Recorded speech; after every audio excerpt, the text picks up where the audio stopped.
nous avons le grand plaisir de retrouver chacun des intervenants de la journée, qu'ils soient en présentiel ou à distance. Donc merci beaucoup, tous vont répondre à vos questions. Et nous avons également le grand plaisir d'accueillir sur cette table ronde le professeur Chara Matarian.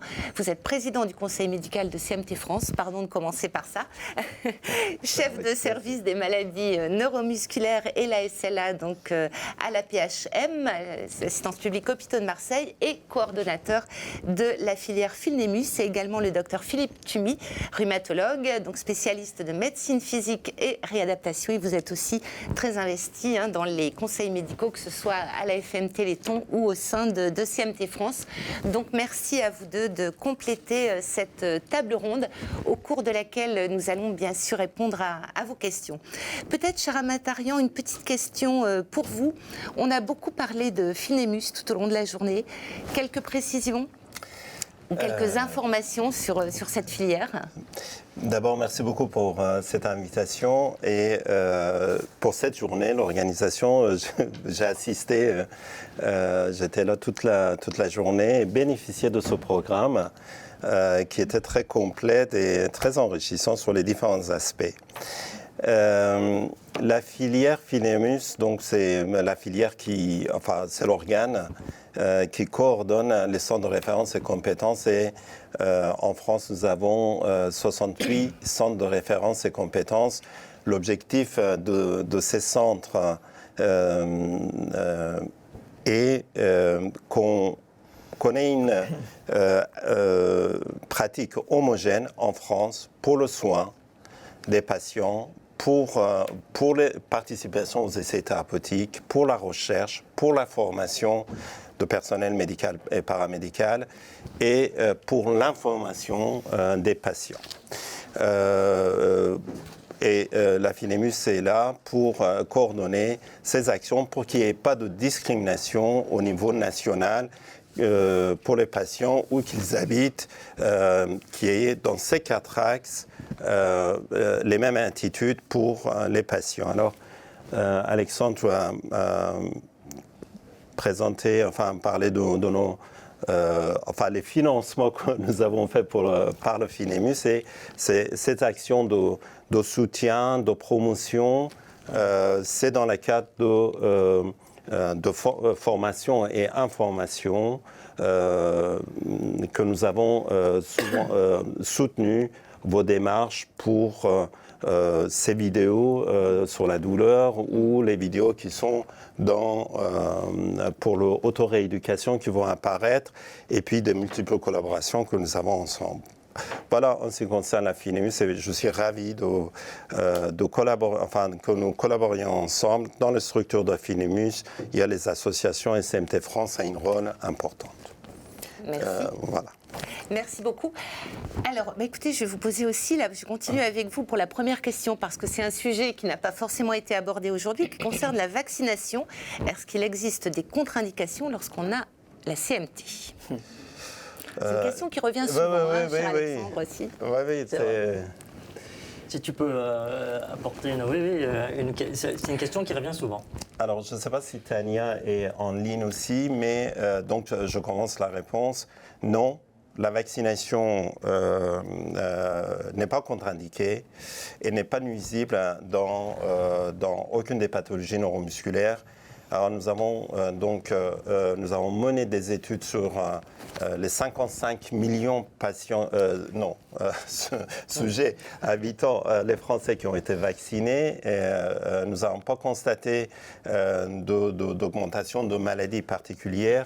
Et en particulier chez les malades neuromusculaires, nous avons fait cette étude-là. Et dans les CMT, il n'y a pas d'aggravation, il n'y a pas un palier qui se franchit, il n'y a pas d'ajout de maladies. Évidemment, le fait d'être atteint de CMT ne protège pas contre les autres maladies. C'est pas que lorsqu'on a une CMT, on peut avoir d'autres maladies. Et quand on compare avant les vaccinations, la période de vaccination, et après la période de vaccination sur 55 millions, c'est des chiffres énormes. il n'y a pas d'augmentation de risque. Ça, c'est clair. Donc, il ne faut pas éviter la vaccination. Enfin, je sais que je ne convainc que 85% à 90% des... Et il y a toujours ce 10 à 15% qui restent réfractaires. Mais ma réponse est claire. Je ne sais pas si Tania voudrait apporter... Docteur Stojkovic, vous êtes en ligne, je vous vois. Vous souhaitez apporter un complément sur le sujet? Oui, alors, non, parce que je sais qu'il n'y a aucune contre-indication. Moi, il y a quelques patients qui ont rapporté avec le vaccin Covid et peut-être d'autres aussi d'ailleurs, quelques paresthésies qui ont augmenté après la vaccination. Bon, c'est possible, hein, parce qu'on a même eu chez le sujet sain des paresthésies, enfin des fourmillements, vous voyez ce que je veux dire, des pieds rapportés même chez le sujet sain qui n'a pas de CMT. Donc ça a pu transitoirement être le cas sans qu'il y ait des persistances. Alors je ne sais pas si c'est lié ou pas, enfin voilà. Mais c'est ce qu'on a pu relever chez certains patients. Peut-être vous l'avez relevé dans le questionnaire. Mais je vous dis, ça a été aussi constaté chez les sujets qui n'ont pas de CMT. Bon, de façon transitoire. Bon, Tania a l'air d'être à Marseille. Oui, c'est ce que j'allais dire. J'ai mis un ciel bleu parce qu'il fait moche dehors. Je me suis dit que ça me galvaniserait. Très bien, merci beaucoup. Une question peut-être pour Corinne Voc et Amélie Lefebvre sur l'aménagement, au sujet que nous avons évoqué ce matin. Est-ce qu'il existe des réseaux de logements adaptés ou des agences spécialisées qui proposent des logements à la location ou à la vente ? Moi, je peux ajouter la question. Sûr, pardon. Alors, il y a une question qui a été très intéressante aussi pour répondre. Est-ce qu'il y a des architectes spécialisés pour construire des maisons adaptées? Alors, nous avons l'équipe de choc de l'AFM. On vous passe la parole. Alors, merci. Alors, en ce qui concerne les architectes et les logements vraiment construits, adaptés, là, comme ça, je n'aurai pas forcément la réponse, mais je peux quand même me renseigner. Après, je sais qu'il y a des initiatives territoriales sur justement des habitats partagés qui se mettent en place avec notamment des colocations avec des personnes en situation de handicap, où là, effectivement, de manière régionale, on fait intervenir des domoticiens spécialisés dans le handicap, enfin voilà, afin que les logements soient vraiment conçus de manière adaptée.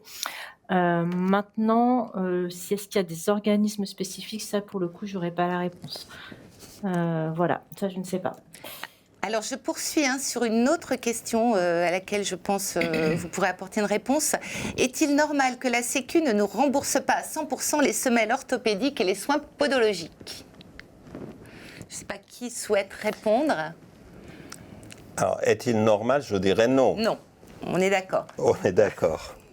Maintenant, il faut mener des actions et ce n'est pas facile, surtout qu'on entend maintenant, on est très endetté. Enfin, la dette française augmente. Non, il faut... surtout qu'on sait que les soins podologiques sont remboursés chez les diabétiques et pas chez le patient CMT. Donc, c'est paradoxal. Logiquement. Et ce qui est paradoxal aussi, par exemple, la chaussure orthopédique est remboursée. Alors, c'est peut-être Philippe qui devra dire là-dessus, mais semelle n'est pas remboursée. Non, il y a des discordances. Voilà le rôle de collaboration, filière, association, voilà.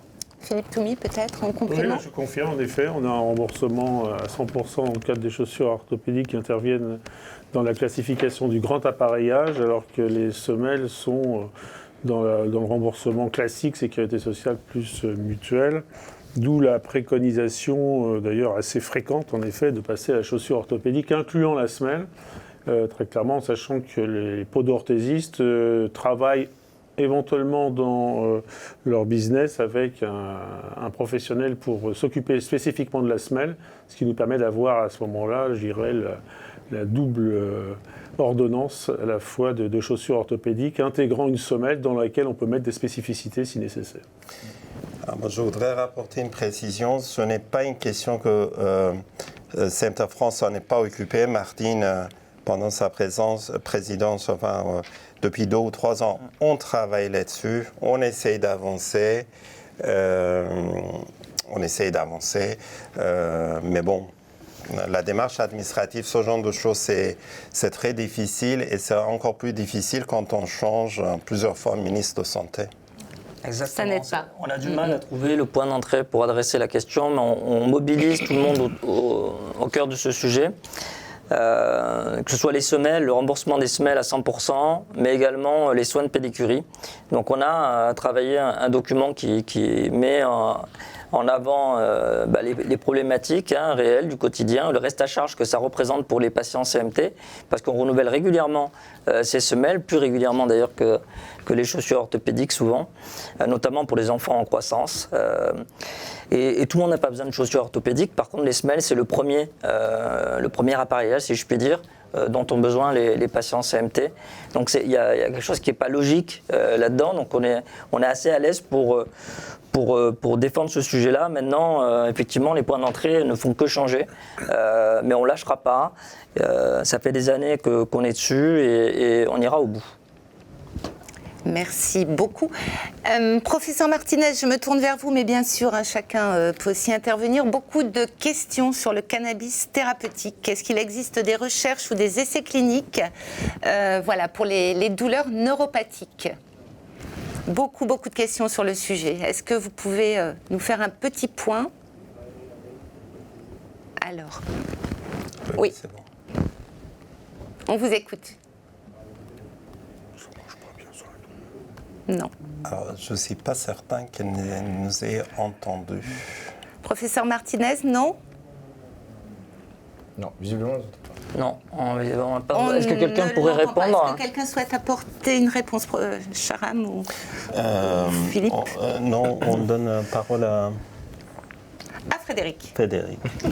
Donc le cannabis thérapeutique fait l'objet d'études actuellement qui sont encadrées par la SFETD, la Société savante de la douleur, du professeur Martinez.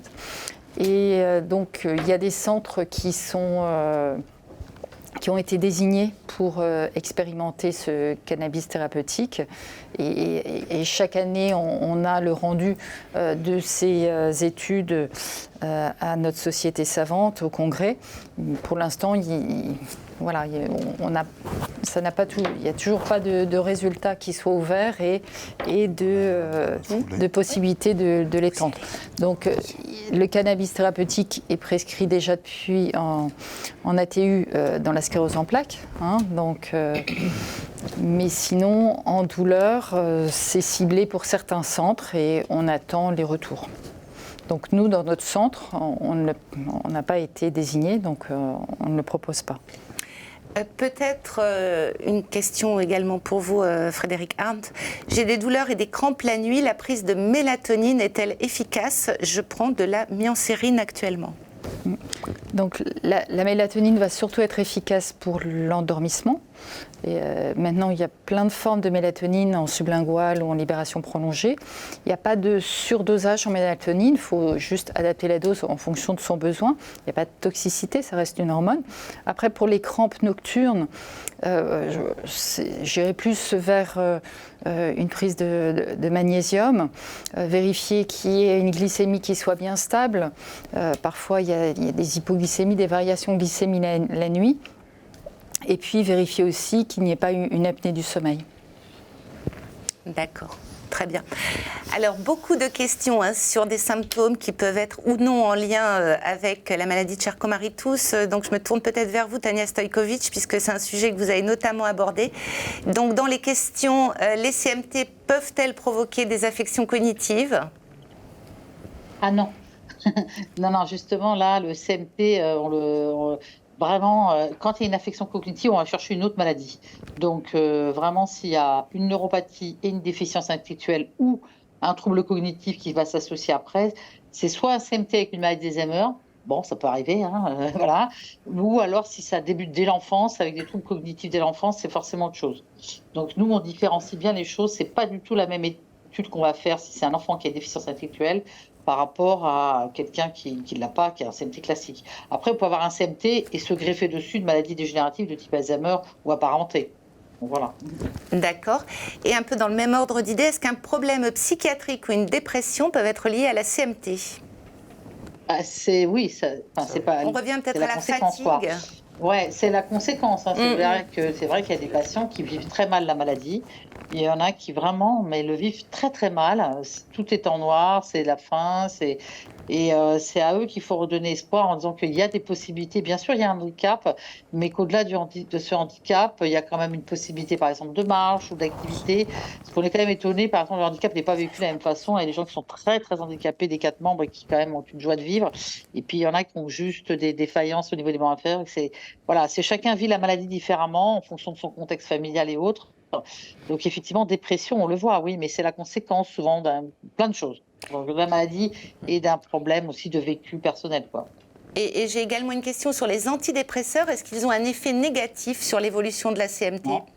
Non, pas du tout. Même parfois, ils ont un effet antalgique, vous voyez.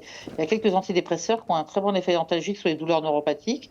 Donc au contraire, s'il y a besoin, on les prescrit, il n'y a pas de problème. Oui, Tania, je suis tout à fait d'accord avec toi sur la difficulté d'acceptation, et c'est tout à fait logique. Hein, c'est au contraire, celui qui accepte, je veux dire, c'est pas normal d'accepter une maladie, de réagir de manière inappropriée, d'être gai, content parce qu'on est malade.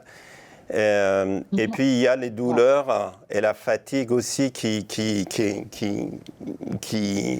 sont douleurs chroniques, c'est épuisant. Donc il y a une dépression réactionnelle. Alors il y a un élément aussi, c'est que la douleur et la fatigue, ça se voit pas. Et à la maison, peut-être, on comprend pas on comprend pas le malade, c'est-à-dire on comprend pas qu'il agisse, qu'il soit fatigué, qu'il n'arrive pas à faire la chose, le ménage, je sais pas quoi. Donc cette incompréhension, c'est aussi difficile dans la société quand on travaille dans le professionnel, ça se voit pas toujours qu'on est malade. Donc, mais il y a cette douleur, il y a cette fatigue, il y a toujours l'incompréhension de la part des collègues, ou à l'école. Ces éléments-là agissent agissent sur la dépression. Alors j'enchaîne, j'en profite, oui. parce qu'on a eu un certain nombre de questions sur le consulat. Quel est l'intérêt de venir chaque année à l'hôpital? Oui, j'allais vous la poser. Voilà, de consulter. Il n'y a pas de traitement. Ah ben non, non. Pas d'accord.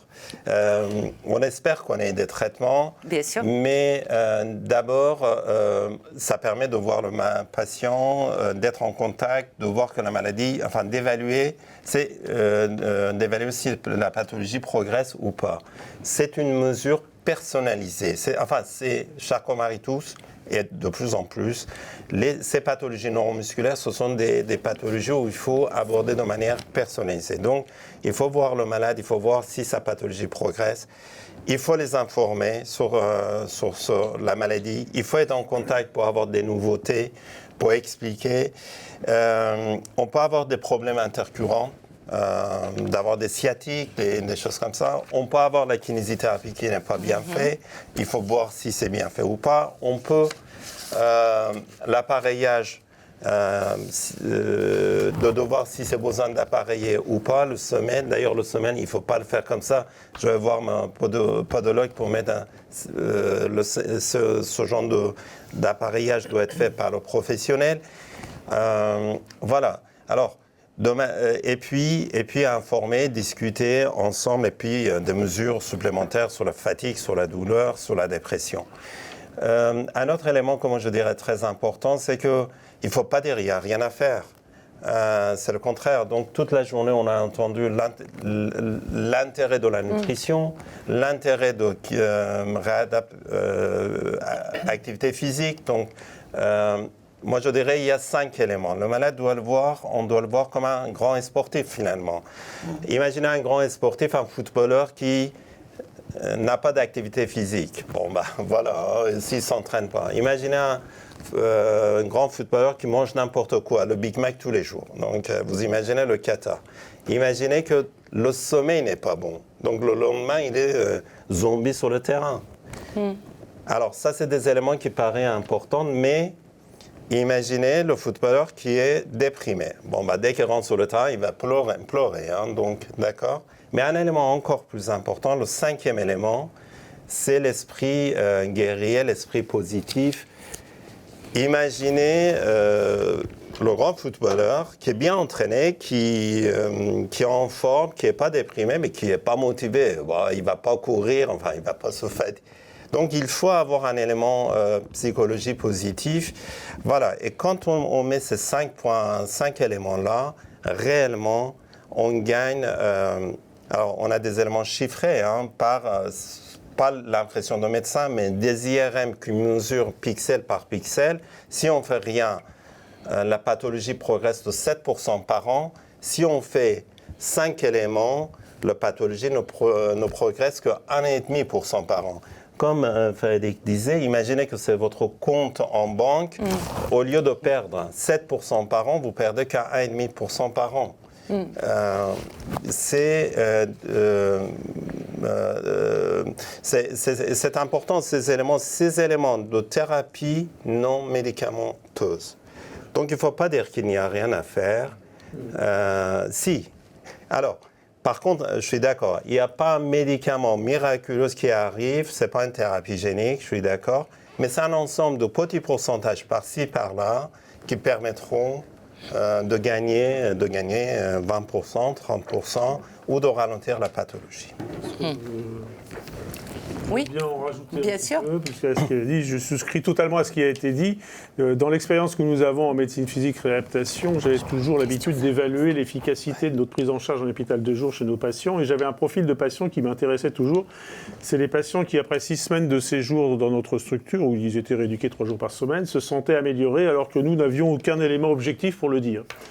J'ai, pendant des années, mis ça sur le compte de ce que j'ai fait l'effet Club Méditerranée, c'est-à-dire que les patients qui étaient isolés socialement se retrouvaient avec un esprit communautaire, dans une structure où il y avait plein de jeunes autour d'eux, et qu'au terme des 6 semaines, ils se sentaient mieux, et c'était le vécu. L'analyse a été faite par un psychologue du service qu'on a fait sa thèse à propos d'une thématique qui est l'estime de soi. Et en fait, elle s'est aperçue qu'au terme de la prise en charge des patients, très clairement, eh bien, les patients se sentaient un petit peu rehaussés en termes d'estime de soi parce qu'on leur disait surtout, alors c'est un discours qu'on a eu pendant des années, surtout pas d'activité, il faut attention, ne pas vous fatiguer, pas ceci, pas cela. Et qu'au contraire, pendant ces 6 semaines, on leur a dit, bah, écoutez, lâchez-vous, qu'est-ce que vous avez envie de faire? Donc on les a fait marcher, pédaler, nager, tout ça. Ils ont redécouvert que malgré leur handicap, ils avaient un plaisir à bouger, à faire du travail actif, et donc on sait maintenant que l'activité musculaire est favorable pour le cerveau et pour le nerf par l'augmentation des neurotransmetteurs à ce niveau-là. Et cette composante d'estime de soi, c'est un élément qui nous est apparu comme en effet quelque chose d'extrêmement important à développer, très clairement, en leur disant, bah, écoutez, voilà, au terme ça contribue, je dirais, c'est une des composantes de l'éducation thérapeutique qui consiste à dire aux patients, très clairement, malgré le handicap, vous avez le droit de faire ça, faites-vous plaisir, et allez vers le patient pour essayer de définir avec lui après un projet par la suite, parce que c'est pas tout de faire 6 semaines de rééducation une fois par an, mais c'est qu'après, il reste quand même 46 semaines à occuper le reste de l'année. On essaie de déterminer avec eux quel serait le lien possible avec une activité au quotidien, soit une activité dans le cadre des transports. Alors, en région parisienne, je suis toujours en train de dire que bon, quand on prend les transports en commun, prenez le bus ou le tram, parce que pour le travail de l'équilibre, c'est parfait. Vous restez debout dans le tram avec les accélérations freinage. Vous avez fait une bonne séance de rééducation de l'équilibre quand vous êtes arrivé. Faites ça le matin, c'est pas trop fatigant. Et le soir, par contre, vous revenez en marchant un petit peu plus, en prenant les escaliers. Et là, vous avez fait de la rééducation de la marche et de l'équilibre. Et grâce à ça, sur votre temps de travail ou sur votre temps de transport, vous avez entretenu au maximum vos capacités. Docteur Toumi, je reste avec vous. Existe-t-il une carte de référence des professionnels de santé, kinés, podologues, par exemple, spécialisés CMT? Alors, il n'existe pas, mais on a chacun un petit ordinateur ou un téléphone portable sur lequel on a une liste officieuse. Très bien. Très clairement, c'est certainement la plus-value de passer par les centres de référence et les équipes qui sont investies, parce que très clairement, on sait en général, alors donc, j'ai une carte de la région parisienne, très clairement, avec lequel j'ai quelques référents podo-orthésistes, kinésithérapeutes. J'ai même essayé de monter un petit peu des liens avec des structures en périphérie en Ile-de-France. J'en avais une au nord, une au sud et une à l'est et une à l'ouest. sud-ouest, voilà, avec des référents de MPR qui étaient susceptibles de prendre en charge, dans un rayon de 40 km autour de Paris, les patients avec des pathologies neuromusculaires ou autres neurologiques, puisque très clairement, je dirais, il y avait une diversité de prise en charge chez ces patients, chez ces professionnels, avec souvent une thématique qui a toujours été la mienne dans ces cas-là, c'était de leur adresser au tout début à ces professionnels des patients dans des formes modérées des maladies, parce que très clairement, souvent, ce sont des professionnels qui étaient plutôt impliqués dans leur éducation orthopédique, donc je les ai glissés progressivement vers leur éducation neurologique ambulatoire, et ils se sont pris goût, je dirais, à la prise en charge, bien qu'ils ont accepté que les patients reviennent, même en cas d'aggravation ou d'accentuation de la maladie. Et on a développé comme ça un réseau avec des structures de rééducation, toutes ayant à disposition un hôpital de jour, une balnéothérapie et eux-mêmes leur propre filière de podo-orthésistes ou d'ergothérapeutes pour éventuellement répondre aux questions des patients. Merci beaucoup Alexandre Oyo. Ouais, je voudrais juste rajouter quelque chose par rapport à ce qui a été dit. Je dois dire à l'internaute qui a posé la question, et elle n'est pas seule, pourquoi je vais voir mon centre de référence, pourquoi je vais aller voir ces médecins. Il n'y a pas de solution effectivement miracle, mais il y a quand même tout un suivi et de solutions en fonction de la progression de la maladie qui existe, et je ne veux pas revenir là-dessus. C'est certain, il n'y a pas toujours quelque chose à mettre en place, mais il y a un suivi qui est fait. Et ce suivi, il est très important déjà pour avoir une bonne histoire naturelle, une bonne connaissance de la maladie. Et M. Bourgère l'a dit tout à l'heure, on a besoin de ces données-là pour voir cette fameuse quelle est cette pente en fait, et si je mets quelque chose en place, est-ce que je peux décrocher de cette pente, est-ce qu'il y a des effets positifs, et pour ça on a besoin de suivi des patients. Être suivi dans un centre aussi, c'est être au plus près des avancées thérapeutiques et au plus près du coup du bénéfice d'un essai clinique s'il y en a un qui est conduit. Ce sera fait de toute façon dans un centre investigateur et donc dans un centre de la filière neuromusculaire. Donc il faut être au plus près de ces centres, ça fait avancer la recherche et c'est être en première ligne, je dirais, pour bénéficier des avancées. Voilà. Merci beaucoup. Quelques questions pour Farnext, Hugo, si vous voulez bien. Alors, on m'en pose une sur la CMT 1D. Qu'en est-il de la CMT 1D? Donc, je vous la pose. Ensuite, pourquoi ne pas utiliser des biomarqueurs spécifiques pour obtenir des données fiables et moins susceptibles d'être affectées par des facteurs externes? Et troisième question, donc pourquoi le médicament a été arrêté brutalement alors que la convention prévoyait que ce soit fait jusqu'à l'AMM? Alors ça fait beaucoup de questions. Ça fait plein de questions différentes. On va commencer dans le désordre par rapport à la dernière et remonter. Oui. Je pense que ce qui est important, encore une fois, on l'a évoqué tout à l'heure, ça a été un choc pour tout le monde, pour la communauté, et encore une fois pour Farnext. Et malheureusement, il faut quand même qu'on remette dessus des contingences financières. C'est terrible, hein, c'est pas de gaieté de cœur, mais il faut avoir en tête que l'étude d'extension, et qu'en règle générale, l'essai clinique de Farnext, c'était quelque chose qui coûtait aux alentours de 3 millions d'euros par mois. 3 millions d'euros tous les mois.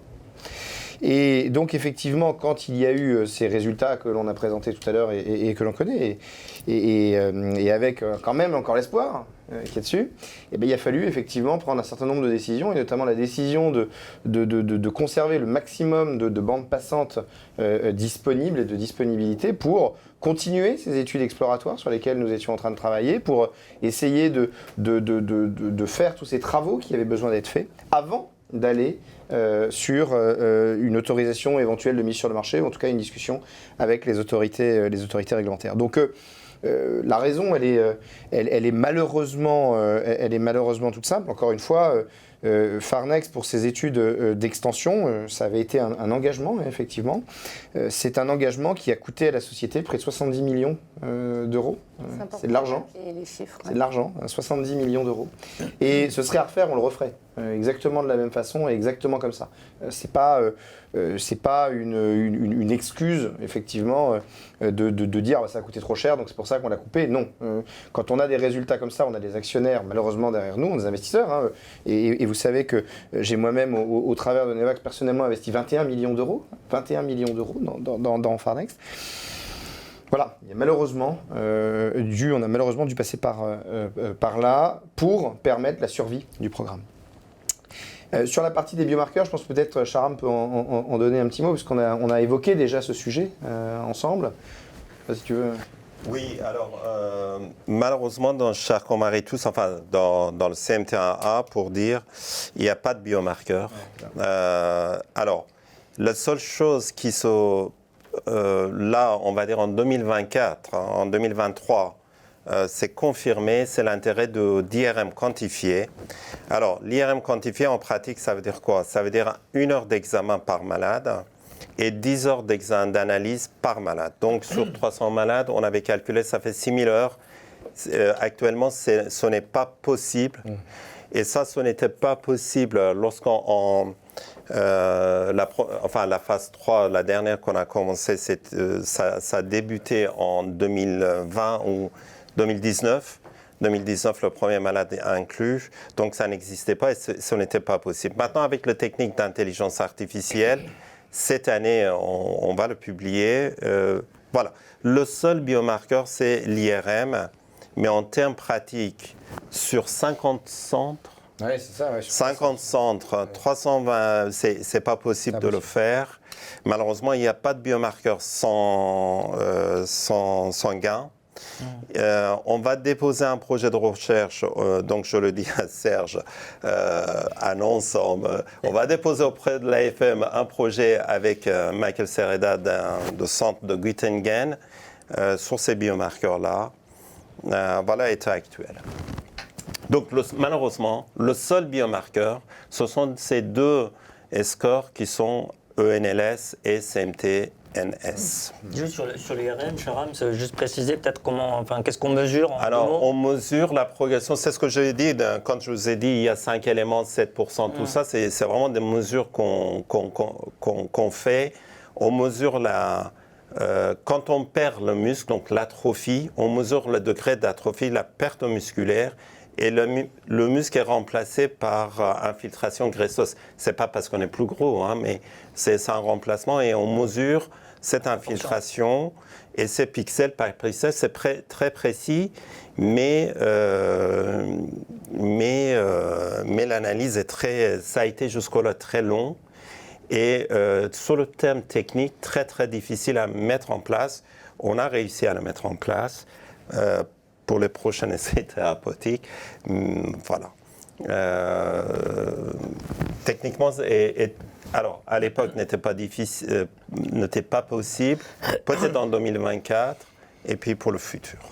Et sur la CMT1D, alors, là, il y a des ponts ou... CMT1D, ce n'est pas... Alors, c'est des maladies très différentes, c'est des gènes, c'est un gène très différent. Du coup, le mécanisme de maladie, comment la maladie arrive, c'est très différent de CMT1A. Et le traitement est rationnel si on fait un essai thérapeutique, c'est-à-dire on agit sur la voie qui déclenche la maladie. Donc, voilà. Par contre, alors peut-être que je permets, enfin, je demande à Serge pour... Oui, bien sûr. Donc, on peut lui poser la question 1 et 2. On est dans les formes ultra rares. Quel est pas l'avenir, mais l'espoir pour les formes ultra rares? Est-ce que les médecins s'intéressent à ces formes-là? Est-ce que les chercheurs s'intéressent à ça? Est-ce qu'il y a des gens qui investissent là-dedans? Est-ce qu'il y a des projets? Alors ça, c'est une question, merci Sharam de la poser. C'est une question qui est très importante pour nous en ce moment. La question des maladies ultra rares. Elles sont ultra rares à la fois du fait de leur rareté, mais malheureusement, elles pâtissent du fait qu'elles n'ont pas de modèle économique.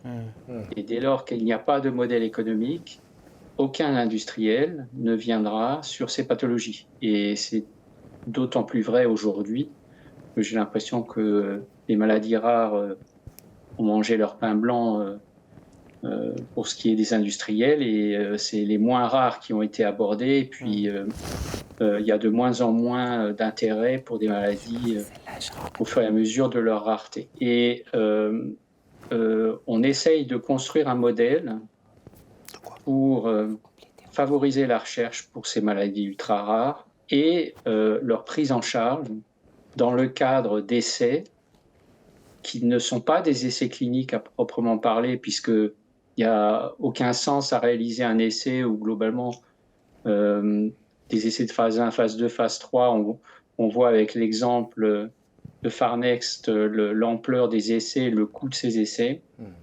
Ça n'a pas de sens pour des maladies ultra rares. De toute façon, on n'aurait jamais assez de patients pour ça. Et donc, de permettre de lancer des études chez des patients atteints de maladies ultra rares et de faire prendre en charge ce coût par l'assurance maladie, par équité. Parce que tout le monde cotise à l'assurance maladie, mais tout le monde ne bénéficie pas des remboursements de traitement, parce qu'il n'y a pas de traitement et parce qu'il n'y a pas de recherche. Et donc, on essaye de convaincre nos décideurs de réfléchir ensemble à un modèle qui permettrait de favoriser la recherche sur ces maladies et leur prise en charge dans le cadre d'essais, dans le cadre d'études, mais qui serait prise en charge par l'assurance maladie. Et ça peut intéresser à ce moment-là des petites structures, des biotech, pour faire des preuves de concept d'une approche thérapeutique qui pourrait éventuellement faire le lit d'autres thérapies pour d'autres maladies. Ça, c'est un sujet. Et donc, on travaille aussi à l'AFM Téléthon à des programmes de recherche pour les maladies ultra rares, par criblage à haut débit, différents programmes, parce que, bien évidemment, pour une association comme la nôtre, chaque patient est important et a fortiori ceux pour lesquels il y a le moins de recherche.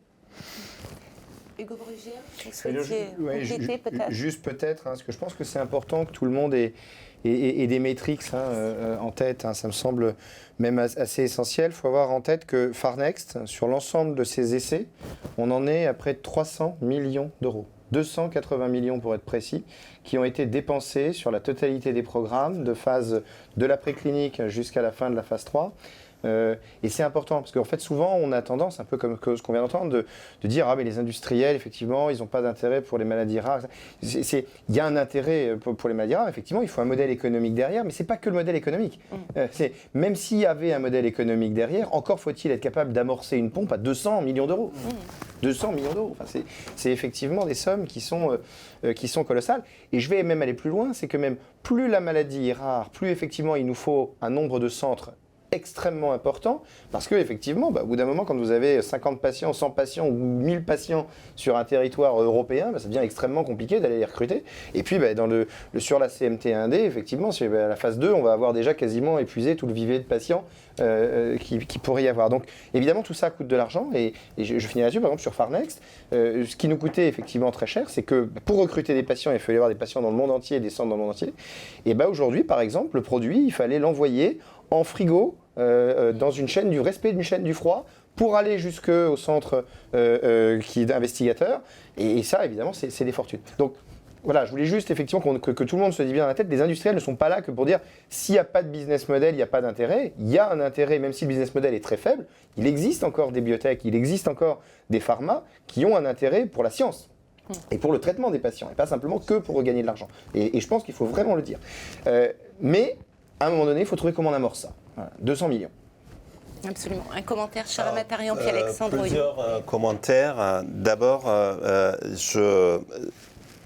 alors, on entend parler de la déception des patients, on entend parler de la déception de Farnext, il faut dire la déception de groupes, le groupe médical et paramédical qui sont, quand Hugo te disait, depuis 10 ans, enfin, parmi les premiers partenaires, c'était mon équipe. C'est vrai que depuis 10 ans, on a investi dans les essais thérapeutiques. C'est des heures et des heures d'évaluation. Enfin, bon.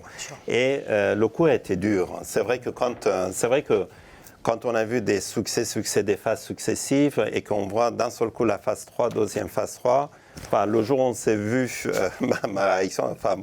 le coup a été très dur.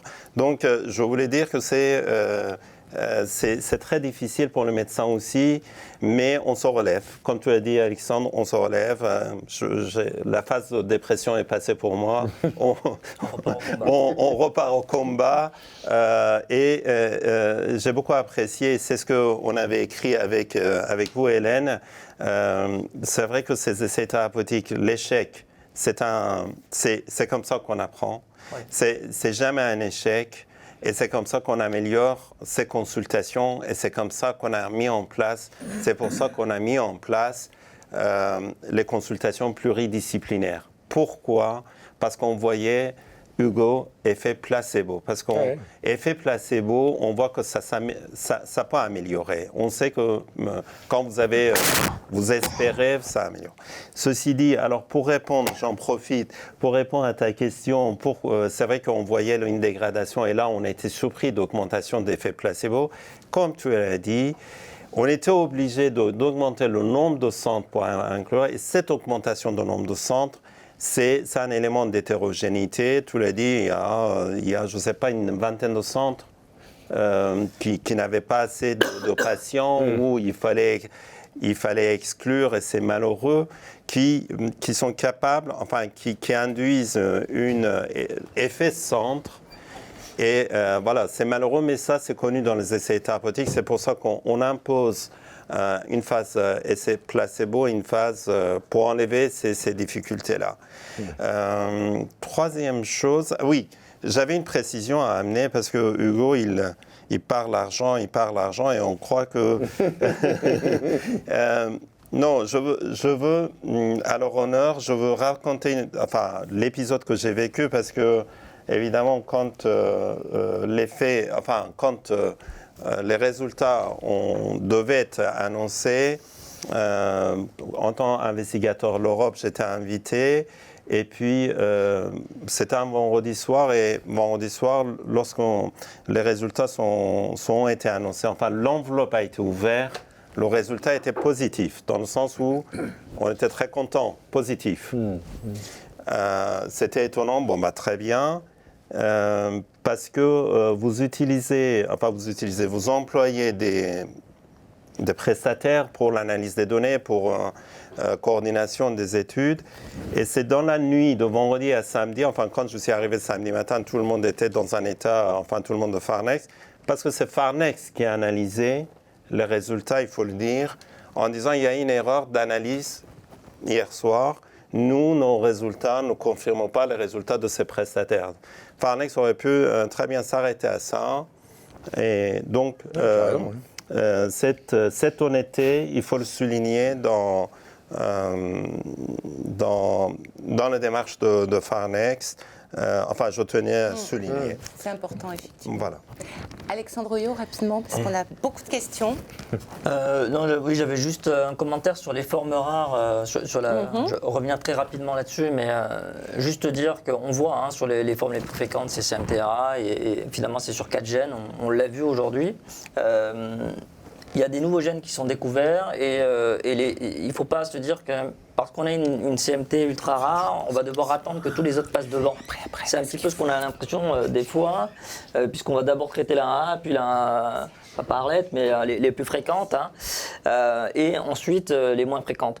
Parfois, et on l'a vu, je crois que c'est avec le gène SORD, et peut-être Serge Braun peut revenir dessus, ou Charam, c'est un gène qui a été découvert récemment, et par la compréhension de la maladie, parce que des chercheurs travaillent sur CMT quand même, pas suffisamment en France, mais il y en a, et ailleurs aussi, et par la compréhension de la maladie, la physiopathologie, on peut trouver parfois des solutions, et sur le gène SORD par exemple. Donc ça peut aller plus vite, c'est ça que je veux dire aussi, pour redonner un petit peu d'espoir. Je veux dire que ça ne mettra pas toujours 20 ans, 10 ans, 15 ans, je ne sais pas, et des millions d'euros pour trouver des solutions. Il y a parfois des raccourcis qui peuvent apparaître et on sait pouvoir les saisir.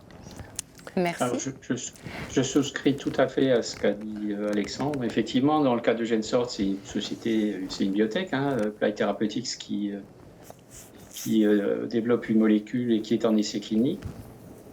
Mais encore une fois, la question initiale qui portait sur les maladies ultra rares, c'est 90% des maladies rares. C'est des milliers de maladies. et pour lesquels il n'y a pas de modèle économique et il faut donc trouver un modèle différent.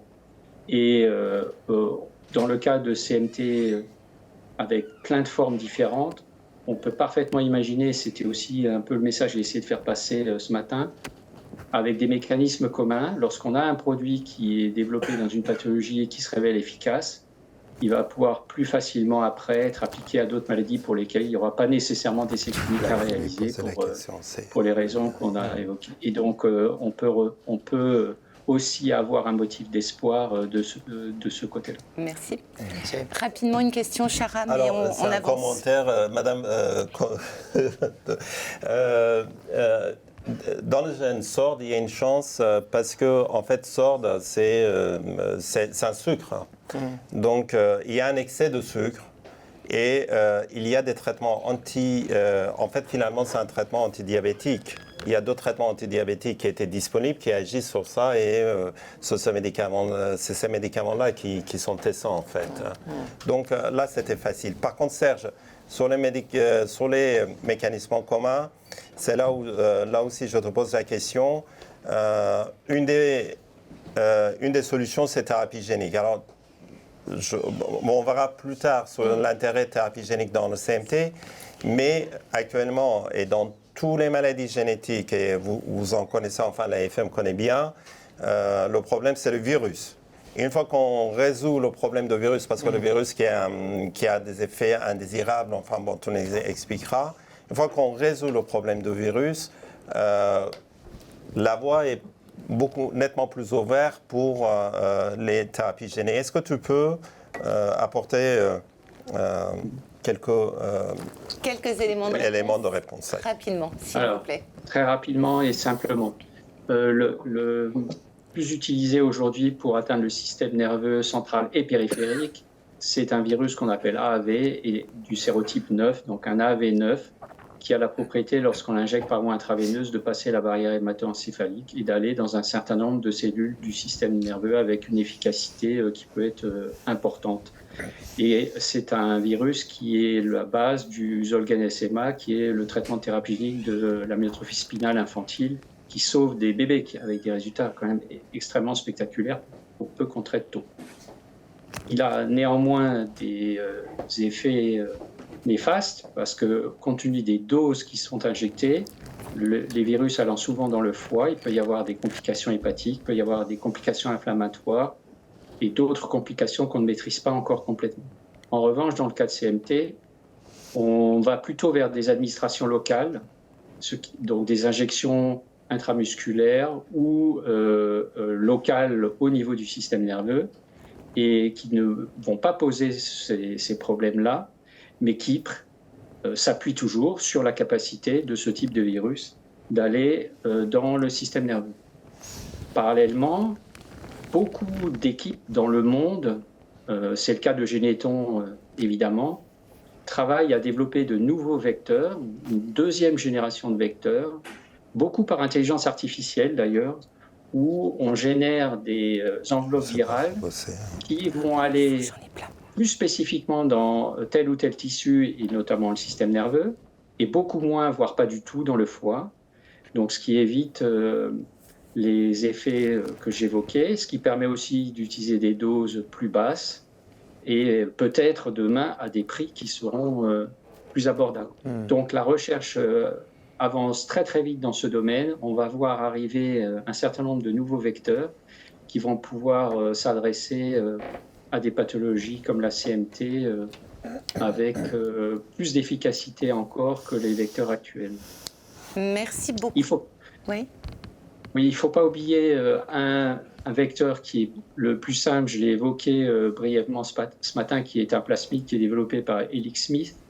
C'est un vecteur qui est utilisé actuellement dans un certain nombre de vaccins, y compris chez l'homme, dans le domaine vétérinaire également, et qui s'injecte en intramusculaire et qui permet de fabriquer un petit peu d'une hormone neurotrophique.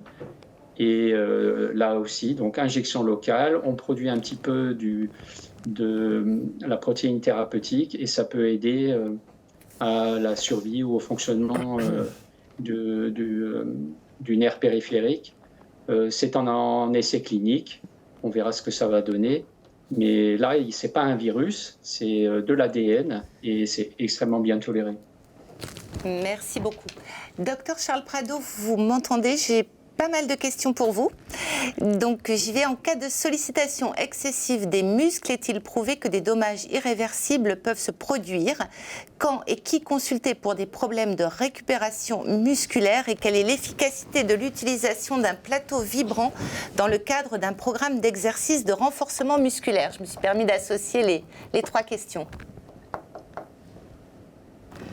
Alors, dans le cadre de la CMT, je ne pense pas qu'on puisse entraîner des dommages musculaires. Nous, on travaille principalement en mode de contraction concentrique pour le renforcement musculaire. On peut entraîner quelques lésions du muscle, mais sur du travail plutôt en excentrique avec des charges assez importantes, mais c'est vrai que c'est pas le genre de travail qui va être proposé aux patients, parce que c'est du travail très spécifique qu'on va plutôt proposer par exemple à des sportifs pour avoir vraiment des effets musculaires spécifiques dans des programmes d'entraînement intensif. En tout cas, donc voilà il faut pas du tout avoir peur de faire travailler le muscle. Il faut être, je pense, par contre, accompagné. On a parlé de fatigue, donc surtout pour essayer de calibrer. Le professeur Attarian parlait de personnalisation en fait de la prise en charge, et effectivement, je pense que c'est quelque chose de très important. C'est-à-dire que chaque patient a des atteintes ostéo-articulaires spécifiques, musculaires spécifiques, des niveaux de fatigue différents, un niveau d'activité de base différent, et donc effectivement il va falloir personnaliser. Et dans le cadre des programmes d'activité physique, ça va être de calibrer notamment tout ce qui est exercice de réentraînement, exercice de renforcement, pour justement éviter la survenue de la fatigue et avoir une approche adaptée pour permettre aux patients justement de ne pas générer trop de fatigue. Mais il n'y a pas de risque à faire de l'activité physique, au contraire.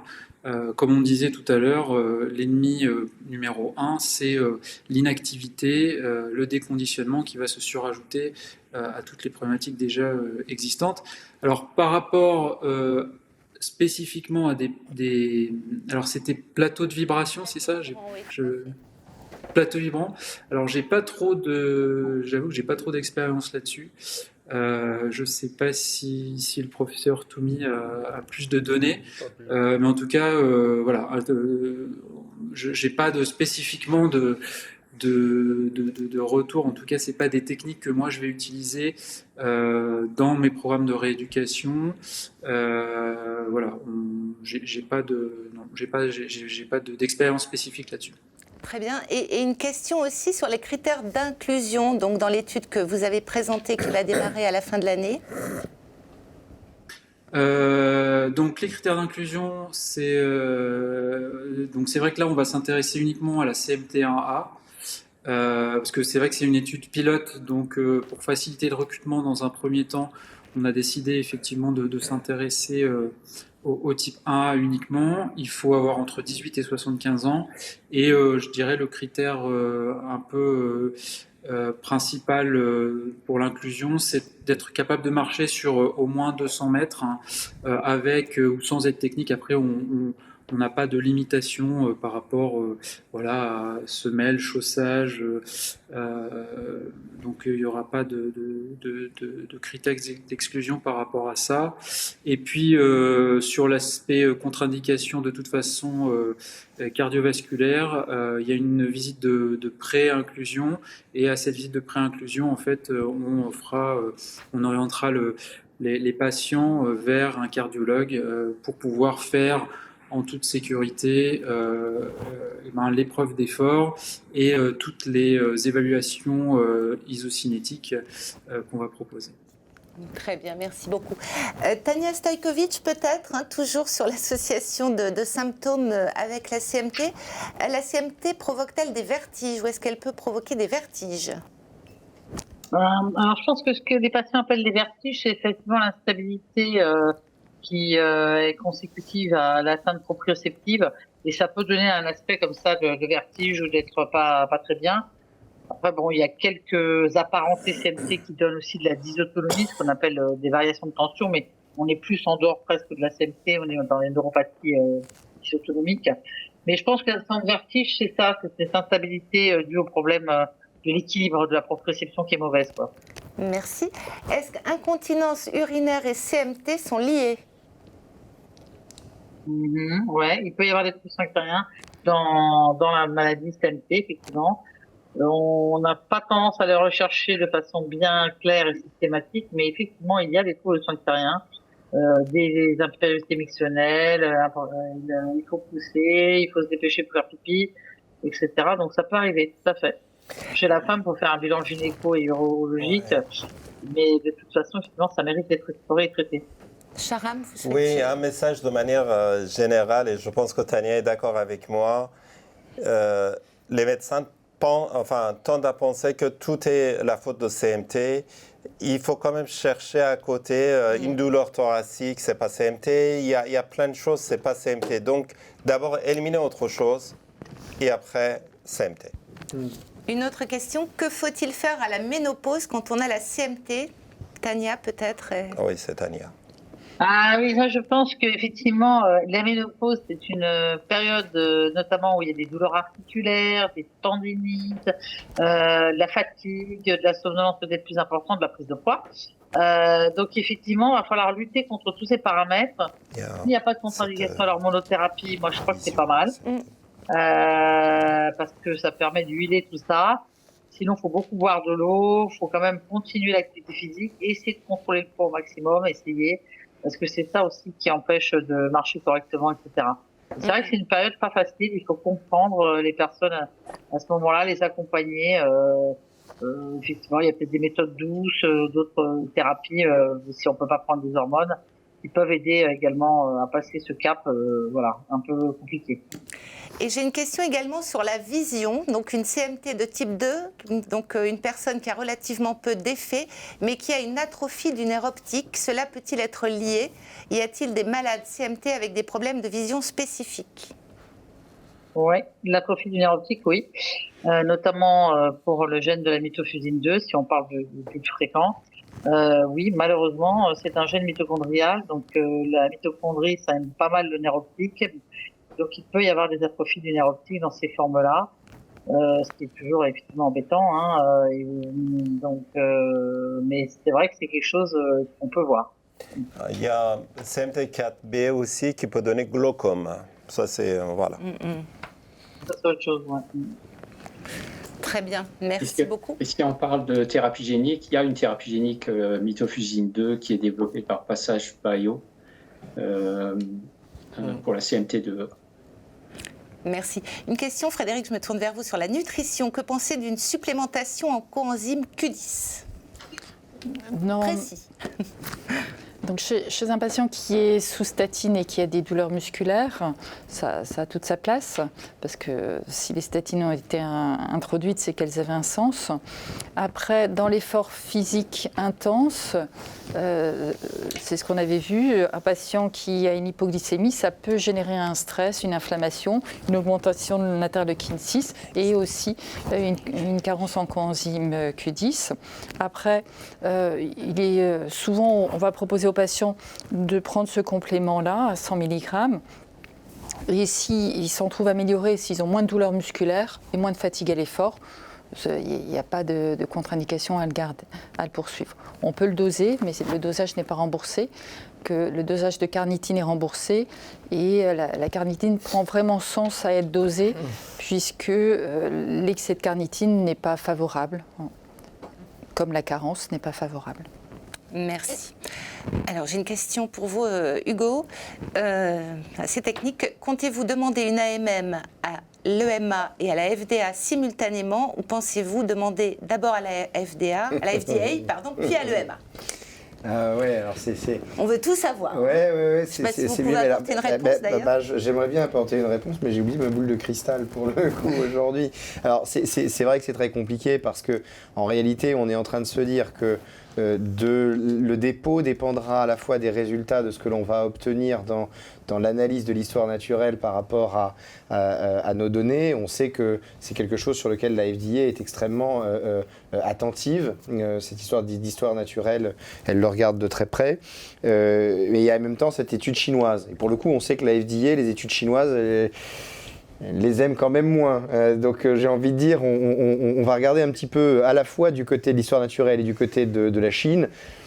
En fonction de l'une ou l'autre des réponses, j'ai envie de dire, on saura à ce moment-là de quel côté la balance va pencher. Il y a aussi la possibilité d'aller dans d'autres agences réglementaires. Il y a aussi la possibilité d'aller, Sharam va voir de quoi je parlais, mais faire un tour du côté du Canada. Il y a du côté de la Grande-Bretagne. Voilà, il y a d'autres solutions aussi. Très bien, merci beaucoup. Une question pour vous, Marion Mathieu. Dans combien de temps se termine le projet IGP rare ? Alors, là, du coup, on est dans la phase de valorisation, de rédaction de l'article. Donc, qui va nous prendre, je pense, jusqu'à cet été. Après, ce qu'on souhaite faire, il y aura une étape suivante en fait du projet, c'est toutes les mesures d'optimisation, d'amélioration qu'on a pu commencer à identifier avec les membres des 3 collèges.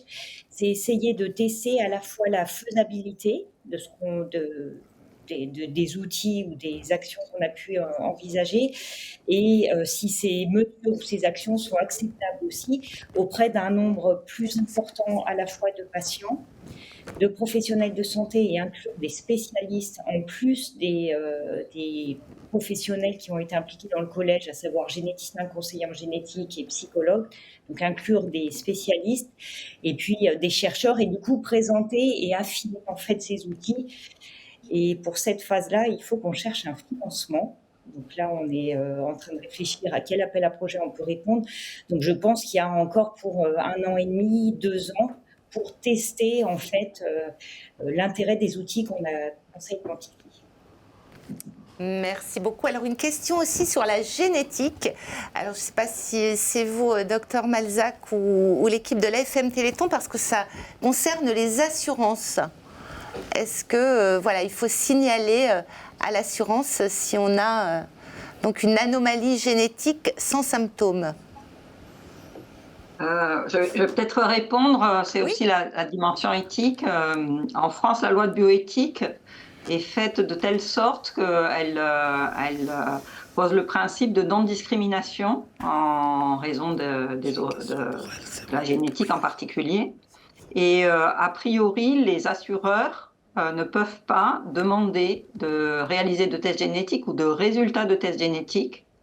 D'ailleurs, aussi bien dans un sens positif que négatif. C'est-à-dire quelqu'un qui montrerait qu'il est dans une famille à risque et qu'il n'est pas porteur ne peut pas plus fournir ces tests que quelqu'un qui aurait des tests montrant un risque.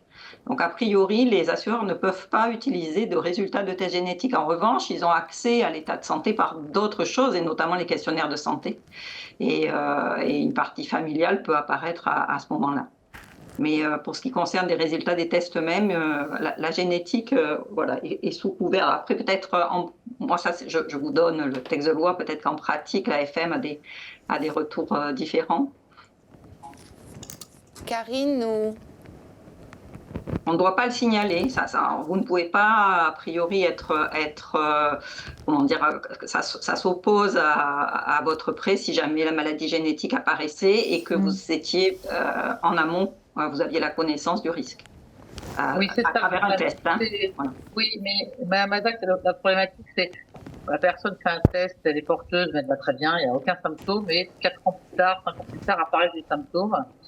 Est-ce qu'elle peut être embêtée ou pas si les personnes lui disent qu'est-ce qui peut se passer? Est-ce qu'il peut y avoir des complications là-dessus? On ne sait pas trop. Normalement, non, on ne peut pas lui reprocher d'avoir la connaissance de son risque génétique. Mais c'est sûr que les assureurs, c'est un peu compliqué parce qu'ils peuvent avoir accès à de l'information via le questionnaire de santé où ils interrogent un certain nombre de risques familiaux.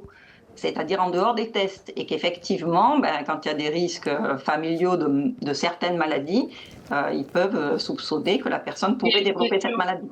Voilà.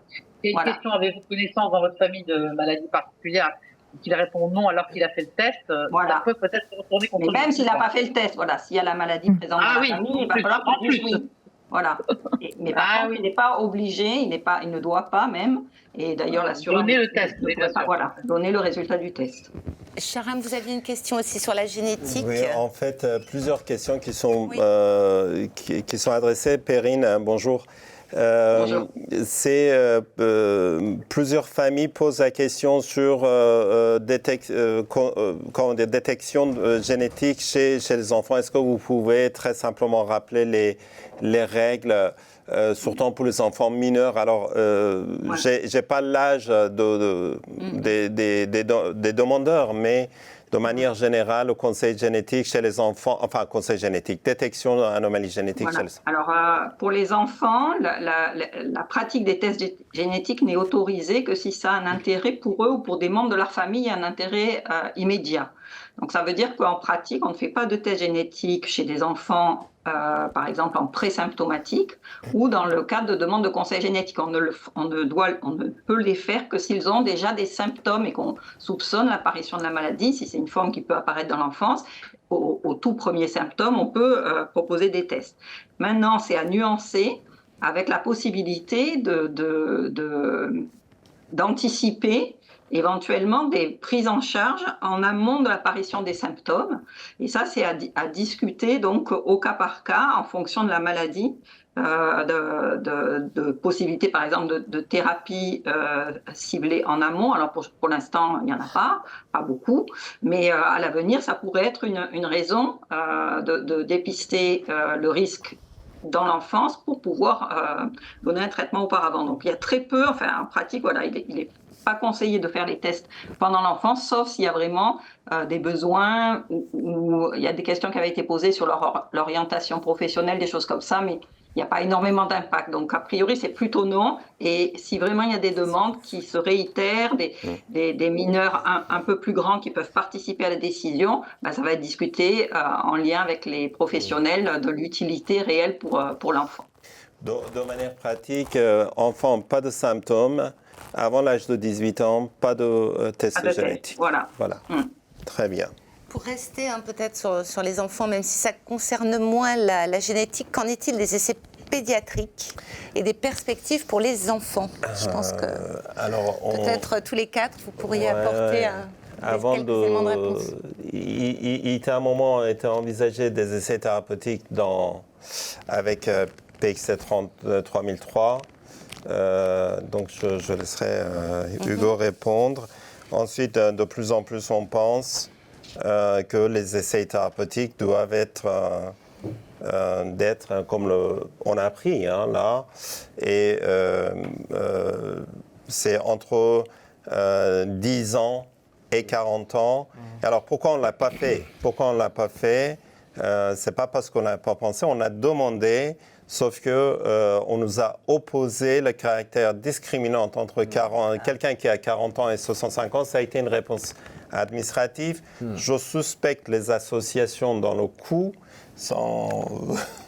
mais la présidente nous répondra.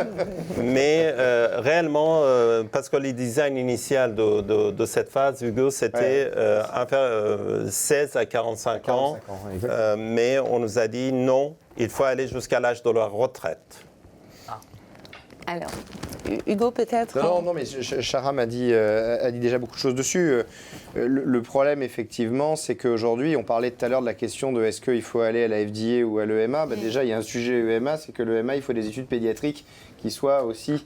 le dépôt d'une autorisation de mise sur le marché en Europe doit se faire également avec des études pédiatriques parallèles qui sont effectivement un problème. Alors, c'est un problème pour nous...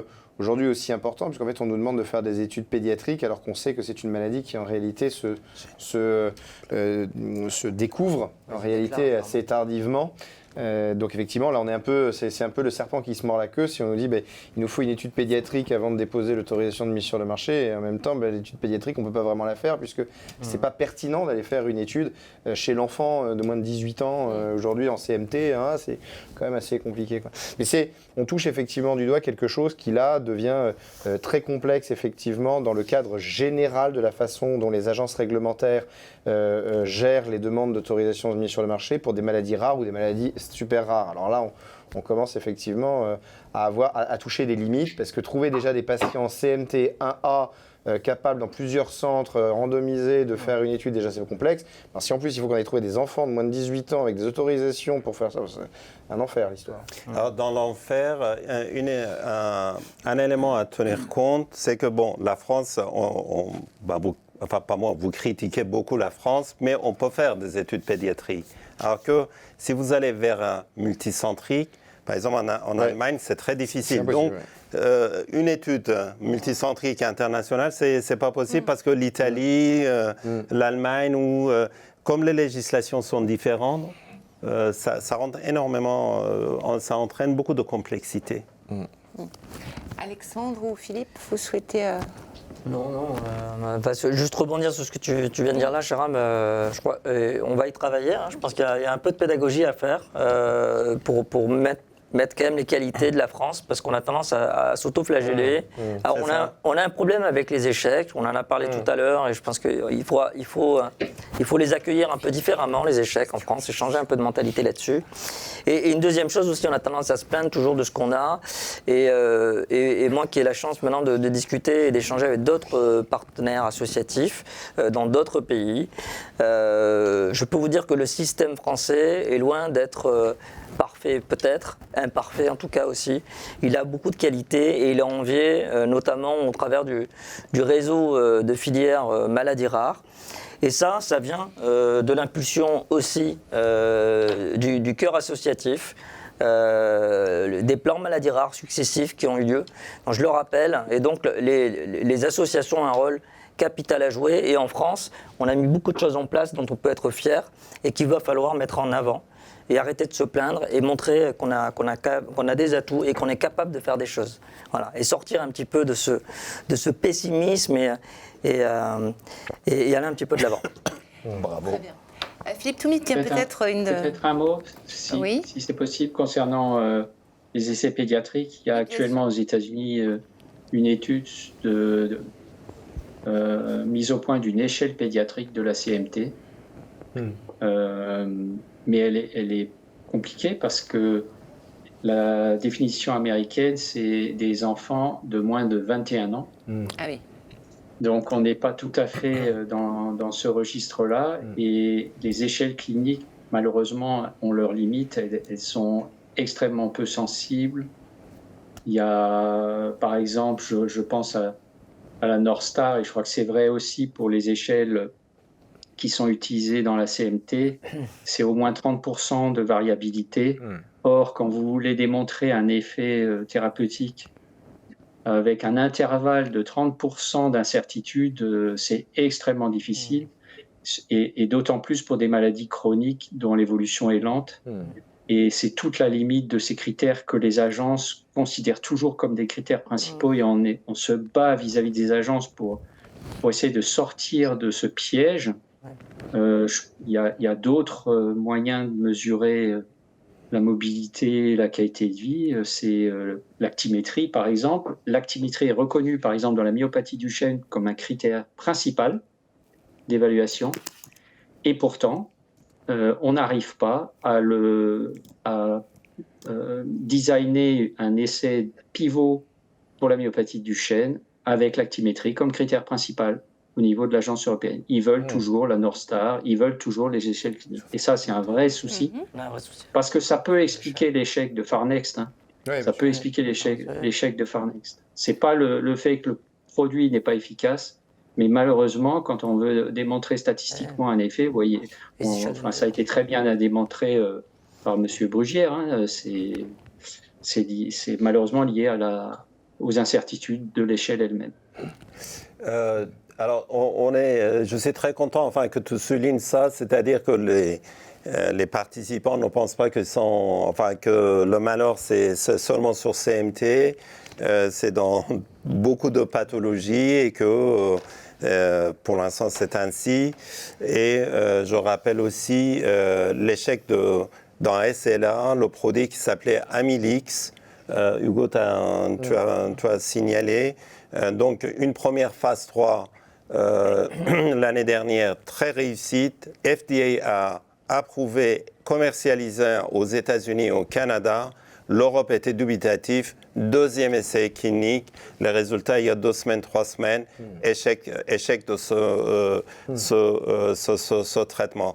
Donc, c'est quelque chose, en tout cas, comme nous, on le vit dans les maladies neuromusculaires, donc SLA, Duchenne, toutes ces pathologies-là, et que ce n'est pas particulier à CMT, effectivement.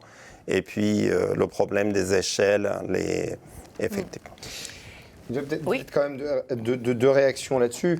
On disait tout à l'heure que tous les échecs doivent servir. Si au moins ça peut servir à un moment donné, ce qui s'est passé avec Farnext, à aider, pousser cette réflexion sur les échelles, ça devient intéressant. Parce qu'encore une fois, ce qu'on voit chez Farnext, entre la première phase 3 et la deuxième phase 3, c'est juste l'inverse. C'est-à-dire c'est l'opposé. Alors que pourtant, on n'a pas changé le produit, on n'a pas changé... Bon. Donc, je redis ce que je disais tout à l'heure, c'est peut-être qu'à un moment donné, on essaye de mesurer une plume avec une balance industrielle, et puis on se dit, la plume, elle pèse rien, ou alors on peut se dire, la balance, elle ne marche pas, alors qu'en fait, la plume, elle pèse vraiment quelque chose, la balance fonctionne vraiment, mais c'est juste qu'on essaye de mettre ensemble les choses qui ne peuvent pas discuter et dialoguer. Et ça, c'est un vrai sujet, parce qu'on le voit dans toutes les maladies majoritairement, quasiment toutes les maladies neuro, ce problème des échelles et ce problème à chaque fois de l'analyse des essais cliniques au prisme de ce que les agences réglementaires imposent, parce que je rappelle que Farnext n'a pas décidé de dire on va prendre l'ONLS comme critère principal. La FDA nous a demandé, recommandé, de prendre l'ONLS comme critère principal. Qui est sans doute pertinent, c'est pas le sujet pas, mais voilà, on voit bien avec Farnext, 2 phases 3, même design, même produit, et pourtant des résultats qui n'ont rien à voir. Et effectivement, comme vous le disiez très justement, quand il y a 30% sur des intervalles à 30%, en fait, de toute façon, c'est impossible. Sur une maladie qui évolue très très lentement, qui est analysée sur 15 mois, voilà.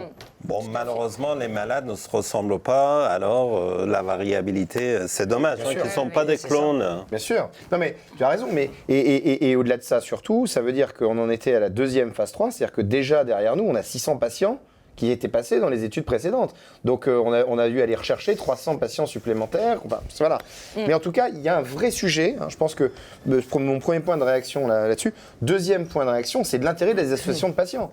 De l'intérêt des associations de patients. Et on le voit bien aujourd'hui aux États-Unis. La FDA est de plus en plus ouverte au dialogue avec les associations de patients, malgré des phases 3 qui sont négatives, voire qui sont en demi-teinte. Il y a de plus en plus de dialogue entre les autorités réglementaires et les associations de patients pour, quand le besoin n'est pas adressé et qu'il n'y a pas de problème de safety, se dire si les associations de patients sont positives sur le ressenti, sur ce que les adhérents ou ce que les malades remontent à ces associations de patients comme bénéfice ressenti, alors les agences réglementaires deviennent de plus en plus sensibles à ça dans les autorisations de mise sur le marché, à minima à titre conditionnel. Très bien, merci. Philippe Toumi, quelques questions pour vous, j'ai essayé de les regrouper. Est-ce que les kinés sont formés à la CMT et est-ce qu'il existe un cursus spécifique? Et on a également des questions sur l'efficacité des cures thermales, quel que soit le stade de la maladie. Quelle réponse vous pouvez apporter? La CMT est enseignée dans les écoles de kinésithérapie. Je participe moi-même à un enseignement dans une école de kiné, pas pour la CMT en l'occurrence, mais je me suis bien assuré qu'en effet, des collègues participaient à cet enseignement. Il est d'ailleurs prévu que nous intervenions dans le cadre des maladies neuromusculaires en général avec l'école pour faire une soirée un peu spéciale, parce que la thématique après, c'est qu'au-delà de l'enseignement initial, très clairement, l'enseignement des pratiques au quotidien, là, très clairement, on manque cruellement.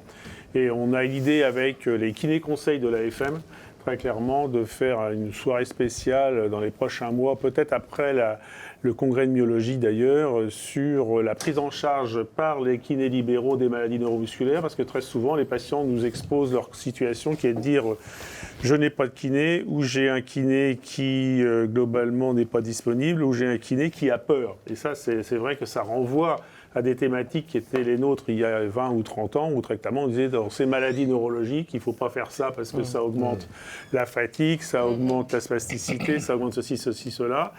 Or, toutes, je dirais, les expériences qui ont été menées, surtout en reprenant un petit peu la culture nord-américaine et scandinave, ont montré que la kinésithérapie, l'exercice physique et le travail actif n'étaient que bénéfiques pour nos patients.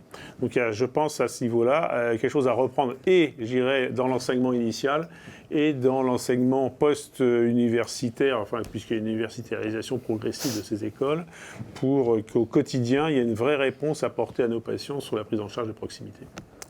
Et un mot sur les cures thermales, quel que soit le stade de la maladie, c'est bénéfique. Écoutez, les cures thermales, il y a une cure thermale que je ne sais pas si je dois la citer, mais enfin qui fait un programme CMT dans le Languedoc, d'accord, qu'on connaît très bien, et pour lequel c'est à la fois de l'éducation thérapeutique et de la prise en charge rééducative. Donc je pense qu'à mon avis, pour les patients notamment qui sont peut-être éloignés des centres de référence qui incluent des équipes de rééducation, c'est le bénéfice est tout venu d'avoir sur 3 semaines à la fois une éducation et une prise en charge orientée vers donc la balnéothérapie et le travail actif qui va à mon avis dans le bon sens. Oui. Alors, je vous invite aussi ces soirées ne pas limiter à certains quartiers parisiens, profiter de la filière et faire au niveau national.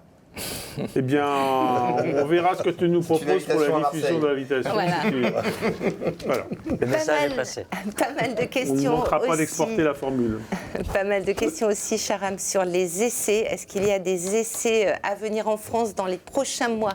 Est-ce qu'il y a des essais sur la CMT1X, des études en cours sur le microbiote en lien avec la CMT? Voilà un peu, si j'essaie de regrouper les sujets de recherche. Des questions pertinentes, mais difficiles à vous dire. Prochainement, non. Le seul essai qui risque d'être, c'est cet essai sur SERD, on en a parlé, cette forme, où il y a toujours un médicament qui est déjà sur le marché, qui existe, un peu à l'instar de Farnex. Les essais avec siRNA ou les thérapies géniques, pour l'instant, sont en phase en phase de stade animal. Non.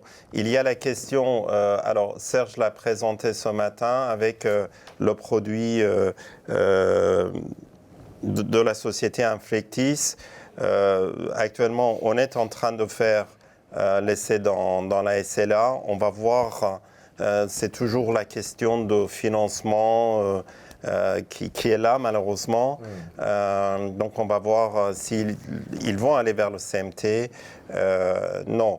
Par contre, j'assiste et alors nos intervenants qui sont spécialistes de rééducation, ces mesures, ces études de thérapie non médicamenteuses sont très importantes dans la rééducation.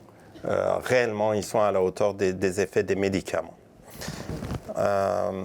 Il y avait une autre question. Non. Il y avait microbiote. Microbiote. Non, là je ne sais pas. Je connais moins bien et j'ai du mal pour l'instant à adhérer à ce concept, j'avoue. Tania Stojkovic, peut-être encore quelques questions sur des symptômes. Tania, peut-être peut répondre Tania sur le microbiote. aussi sur le microbiote. Le microbiote, non, je ne connais pas. C'est un piège. Non, j'ai pas d'infos là-dessus. C'est pas un très bon ami. Merci Charam. Tania Stojkovic, la CMT peut-elle provoquer l'ostéoporose? Qui voulait répondre sur Oui, bien sûr. Alors, c'est pas provoqué, c'est une conséquence l'ostéoporose, comme dans toutes les maladies neuromusculaires. Dès qu'on est moins mobile, dès qu'on est au fauteuil, on a l'ostéoporose. Il faut qu'on soit vigilant là-dessus aussi sur les patients qui sont peu ambulatoires, ceux qui sortent peu aussi, ceux qui sont effectivement en phase de ménopause. La vitamine D, c'est quelque chose qu'on doit aussi checker. Et ceux qui sont peu ambulatoires et en fauteuil, faut vraiment faire attention à ça. Comme pour toutes les maladies neuromusculaires un peu là. Une question aussi, peut-on présenter une fasciculation de la paupière ou une myochimie oculaire en lien avec une CMT Oui, alors la 1B? Technique. Ah non, mais là, la myochimie de paupière, j'allais dire vraiment, c'est quelque chose d'assez banal. Ça peut arriver à tout à chacun. Je ne sais pas si c'est vraiment relié au CMT1B, mais la myochimie de paupière, c'est un peu des choses, bon, voilà, qu'on peut trouver. Ok, et une dernière question, est-ce qu'il est possible d'avoir des problèmes d'érection en lien avec la CMT? Oui, tout à fait. Ok. Ouais, et moi, il y en a qui m'en parlent de plus en plus. C'est vrai que spontanément, je ne pose pas la question, mais les hommes m'en parlent et je les adresse volontiers au centre spécialisé pour qu'ils puissent être pris en charge. Oui, tout à fait. Alors, il faut préciser aussi que le syndrome dépressif, les traitements utilisés là-dedans, ça c'est facile à corriger. Serge Braun, vous vouliez intervenir sur le microbiote? Oui, on avait lancé un appel à projet il n'y a pas très longtemps concernant le microbiote et très ouvert sur les maladies neuromusculaires.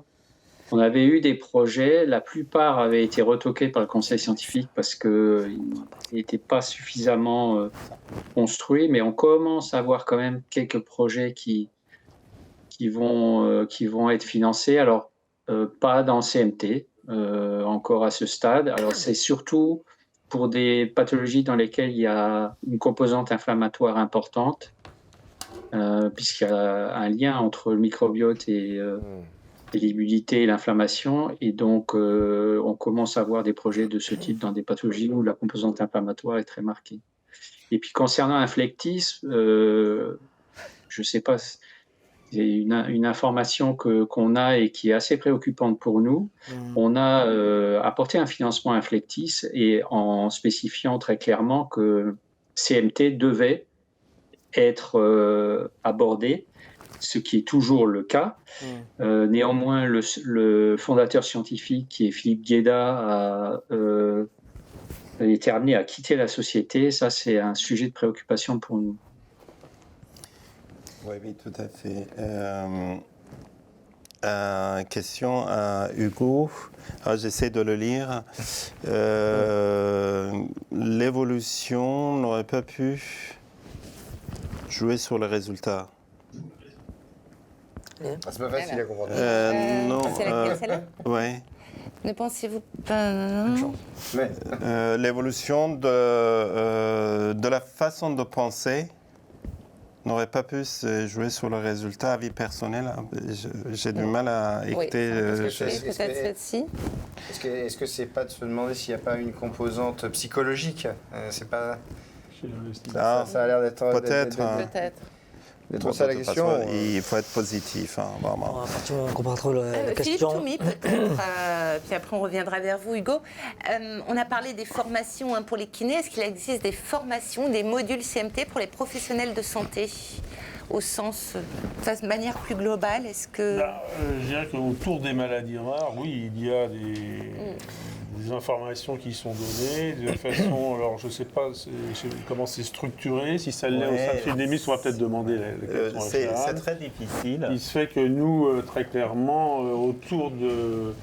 Alors, je parle pour ma propre expérience, puisque à Rothschild, nous sommes depuis 15 ans référents en rééducation pour à la fois les myopathies et les neuropathies périphériques. Très clairement, c'est l'occasion de former au maximum kinés, ergothérapeutes, psychomotes, psychologues, infirmières, très clairement.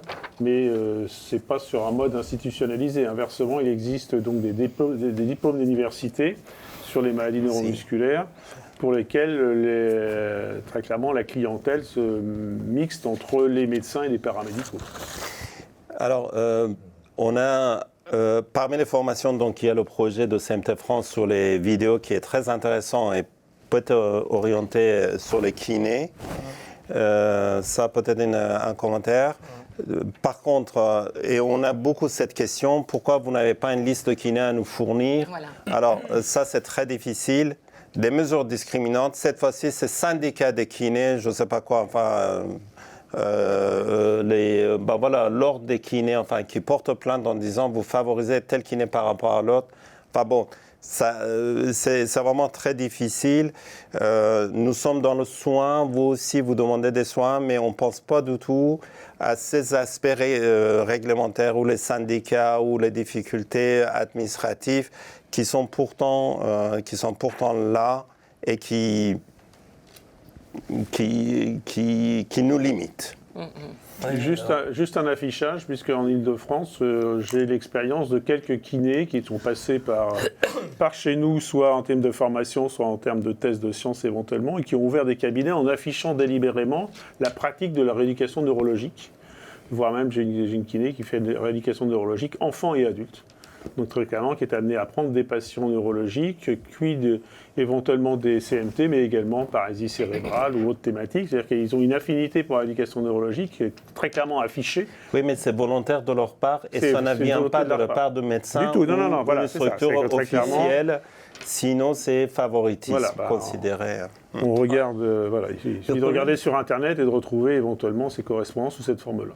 Le problème, c'est les patients en fait qui cherchent des kinés et aujourd'hui qui ont du mal à trouver des kinés et qui connaissent la maladie, qui s'intéressent à la maladie, qui veulent bien prendre en charge comme il faut le patient. Et aujourd'hui, on sait que c'est la croix et la bannière pour trouver un kiné qui fasse tout ça.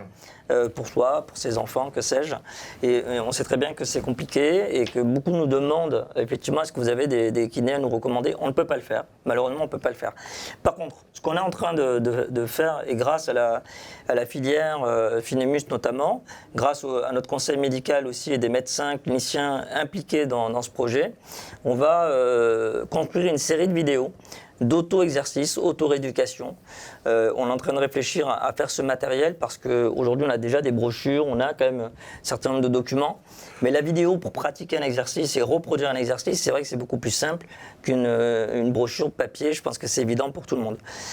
Au-delà de ça, ce matériel, c'est un outil qui peut favoriser le lien entre le kiné et le patient. On est convaincu de ça, c'est évident, et on va vraiment travailler à faire en sorte que ce soit un moyen de reconnecter les patients avec les kinés, la médecine de ville, et les inciter aussi à pratiquer une activité physique. On l'a dit souvent aujourd'hui, et on le rappellera, il faut pratiquer une activité physique adaptée.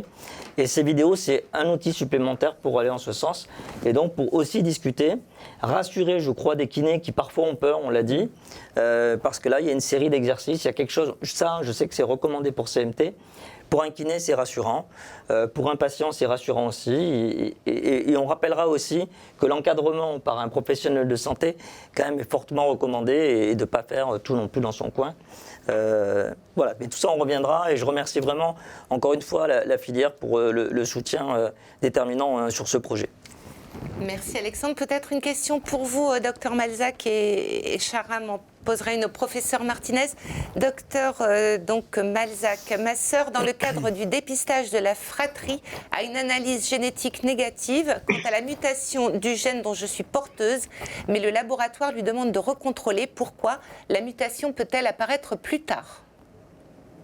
Non, alors là, il s'agit de bonnes pratiques qui sont répandues dans la plupart des laboratoires, à savoir que quand on fait des tests chez des personnes asymptomatiques, on demande souvent, alors ça a été lancé au départ par la Cancéro dans les prédispositions au cancer, et maintenant, de façon assez générale, les laboratoires, tout ce qui est test chez des personnes asymptomatiques à risque d'être positives, on fait toujours 2 tests de contrôle. Voilà. C'est pas tellement que ça peut changer, c'est qu'il y a toujours un minime, extrêmement minime, mais jamais nul risque d'erreur dans les échantillons au moment du prélèvement, d'étiquetage ou autre. Et comme c'est des résultats quand même qui impactent toute la vie par la suite, toute source d'erreur doit être éliminée. Donc parfois, certains prescripteurs proposent d'emblée de faire 2 prélèvements et on les teste à 2 moments différents, soit on demande un contrôle à l'issue du premier test. Voilà. Donc non, sinon ça ne change pas. Une fois qu'on a un résultat, il est définitif pour la vie, et c'est bien parce qu'un résultat génétique est définitif pour la vie qu'on prend ses précautions quand il s'agit ensuite d'aboutir à un conseil génétique pour la personne. Merci beaucoup. Sharon, peut-être sur la douleur, c'est vrai qu'on... Oui, on a beaucoup de questions en fait sur donc c'est professeur Martinez pour la non-collaboration, on va dire, entre les centres, lorsque les patients sont hospitalisés, enfin à l'hôpital de jour pour les bilans, et l'absence de collaboration avec les centres antidouleurs. Il y a une incompréhension, et ça c'est vrai, parce que vous avez montré une carte très, très fournie des centres. Est-ce que vous pouvez amener des éléments. Ouais. Tout à fait. Malheureusement, c'est vrai qu'on fonctionne un petit peu en silo et c'est quelque chose qu'il va falloir changer. Les centres de la douleur ou les consultations de douleur ne sont pas toujours côte à côte avec les centres de référence et la position que j'ai à Garches est totalement différente d'autres collègues. Donc, malheureusement, les douleurs des CMT, de ces maladies neuromusculaires en général, sont peu connues finalement dans les centres puisque il y a peu de collaboration. Et donc, pour changer les choses, c'est déjà... il y a un travail de la SFETD qui est dans ce sens, où on nous a demandé de nous positionner justement pour la prise en charge des douleurs dans les maladies rares et d'essayer de faire des points. Je suis ravi d'entendre ça. Parce que, enfin, ma compréhension est que les centres antidouleurs n'interviennent pas quand le malade est hospitalisé. Par principe, quand il y a un bilan pluridisciplinaire, le malade est hospitalisé. Donc, vous ne voyez que les malades en consultation externe. Les délais sont importants et c'est ce qui gêne, en fait. Ouais, c'est vrai qu'en général, les centres de douleur fonctionnent sur des consultations externes, mais quand on fonctionne côte à côte, quand il y a une consultation à côté, c'est des choses qui sont tout à fait possibles de faire, de les voir justement quand on passe en hôpital de jour et s'associer à l'ensemble du bilan. Ça, c'est des choses qui sont possibles, mais il faut pouvoir collaborer et être sur le plan de logistique ensemble. On demande que ça. Par contre, à votre défense, vous n'avez pas un rôle facile parce que le malade, vous le verrez que quand nous, on a essayé tous les traitements et qu'on n'a plus de solution, on fait appel à centre antidouleur. Oui, mais ça, c'est notre travail. Alors, qu'est-ce que vous pouvez faire en plus? Alors, justement, ce que j'ai montré tout à l'heure ce matin, il y a certaines techniques pour les douleurs neuropathiques qui se font que dans les centres. Les patchs de capsaïcine, la toxine botulique dans les douleurs neuropathiques, c'est quelque chose qui finalement ne se fait pas couramment ni en ville, ni chez les gens qui n'ont pas l'expérience. Et ça, c'est des traitements qui peuvent aider la douleur neuropathique. Ça ne marche pas à tous les coups, c'est à peu près un patient sur 4, mais quand ça marche bien. Ensuite, on a une équipe pluriprofessionnelle qui accompagne les patients, et comme j'ai dit également ce matin, c'est très important de voir les autres composantes, pas que la sensation, mais les pensées les comportements qui sont associés à la douleur, qui prennent parfois beaucoup de place et qui en font la maladie de douleur chronique. Et ça, on arrive un peu à la diminuer parce que on a l'expertise de l'accompagnement, d'essayer de réfléchir comment faire qu'il y ait moins de retentissement de cette douleur, qui peut prendre plus ou moins de place en fonction du parcours des patients et de la prise en charge également. Oui, c'est ça. Et les traitements non médicamenteux ou non applicables, enfin topiques, les autres moyens non thérapeutiques, non médicamenteux. Oui, tout à fait. Dans les centres de la douleur, maintenant, il y a beaucoup d'autres techniques qui se font également, qui sont recommandées dans la douleur neuropathique, c'est-à-dire la RTMS, c'est-à-dire cette modulation transmagnétique. Il peut y avoir des propositions d'hypnose, d'accompagnement par des professionnels qui sont formés, des professionnels de santé qui sont formés à la méditation, à l'hypnose. Ce sont des choses qui peuvent accompagner pour avoir moins de place, la douleur, pour diminuer le retentissement. Et merci pour les réponses courtes et efficaces, j'apprécie, j'en profite. Et est-ce que vous pouvez faire un état de lieu sur l'utilisation du cannabis et pour moi, le DCB, son intérêt avec les connaissances qu'on a actuellement? Le cannabis, il y a eu un essai thérapeutique qui a été lancé, dont l'indication pour moi dans les centres de la douleur, c'est surtout la douleur neuropathique. Il y a eu beaucoup de patients qui ont été inclus. Donc, dans les patients de douleur neuropathique, il y a eu, je crois que c'est la cohorte la plus importante. Si on va sur la littérature pure, sur la douleur neuropathique, le cannabis aide qu'un patient sur 10-11. D'accord, c'est moyen. Hein. Mais pour le patient où c'est efficace et ça peut aider. Voilà. Donc le cannabis actuellement, ce qu'on le prescrit, c'est que dans cet essai thérapeutique, mais les vannes vont être ouvertes dans quelques mois. C'est l'association de 2 molécules, le CBD et le THC, puisque le CBD, pour l'instant, on peut l'avoir sans ordonnance, en prescription en ville. Il y a peut-être un apport au-delà de la douleur sur d'autres composantes qui peuvent être une amélioration du sommeil et de l'anxiété. Ce sont 2 composantes qui s'associent pour la douleur. Oui, alors il faut préciser que cannabis, c'est cannabis thérapeutique et venant de Marseille, il ne faut pas donner de mauvaises idées. Hein. Très bien. Merci beaucoup. On arrive au terme de cette table ronde parce que je voudrais quand même prendre quelques minutes avec Alexandre Oyo,